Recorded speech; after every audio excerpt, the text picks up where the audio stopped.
naman talagang direksyon. Yeah.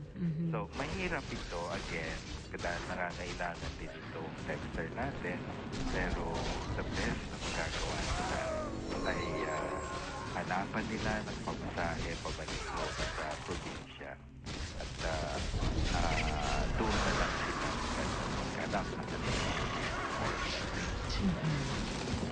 So, kasi kuya, hirap din sa probinsya maghanap ng trabaho. Totoo, Kaya, mahirap. oo. Pero ano naman gagawin nila? So, hanap sa bagay, wala silang matuluyan at mahirap ang tinutuluyan ngayon. So, maalam in fairness sila, wala din silang nahanap. Wala rin. Alam mo na yung isang kaibigan ko, medyo gumawa niya, hindi mo ito kung ang isa sa talagang nagpapabigat, nagpaparami ng tao dito sa Metro Manila na wala naman talagang pinagagagawa, makalat-kalat lang sa Metro Manila, yung mga galing sa probinsya. Sila yung nandyan sa mga nagtatayo na lang kung ano-ano pwede itayo. I-squat sa kung kani-kaninong lugar, sa mga ilalim ng tulay na nakatago. Dito, may mga nakikinig natin may amoy araw-araw, halos nagkabiyahe pa sa Metro going to Folk Arts Theater.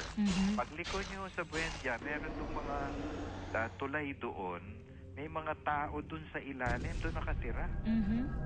Iniisip ko bakit ang ano ba rito, malapit sa police outpost. Nandun yung mga na yan. So sa akin, ini-inform ko lang, no? Kasi pag kaya mga ganyan, kayaan natin hindi ginawa ng paraan. Then sila rin yung, hindi man lahat, marami sa kanila yung gumagawa ng kalokohan dito The other day, bumiyahe kami ni Banda, papunta kami ng Folk Arts Theater. Pagdating kami dito sa may Magallanes, meron dalawang bata ito. Nagkaroon ng konting traffic. Maya-maya yung isa talaga namang hinahablot yung bag ng ano doon yun yung mga bahay-bahay sa gilid na yun. So again, medyo na sidetrack tayo. Gusto ko sabihin talaga doon sa texter natin, huwag niyong kayahin ang kaya. Huwag rin kayong mag-isihan kung mauuwiin niyo sila at doon na lang sila mag-anak na kanila ikabubuhay. Totoo lang din, sa probinsya kung pagkatalim ka talaga. Kayong magbabanag ka ng buto, hindi ka rin naman mamamatay sa gusto. Totoo lang. Tayo po ay na-bless ng Lord na ang ating lupain ay kahit anong itanim mo dyan ay tutubo.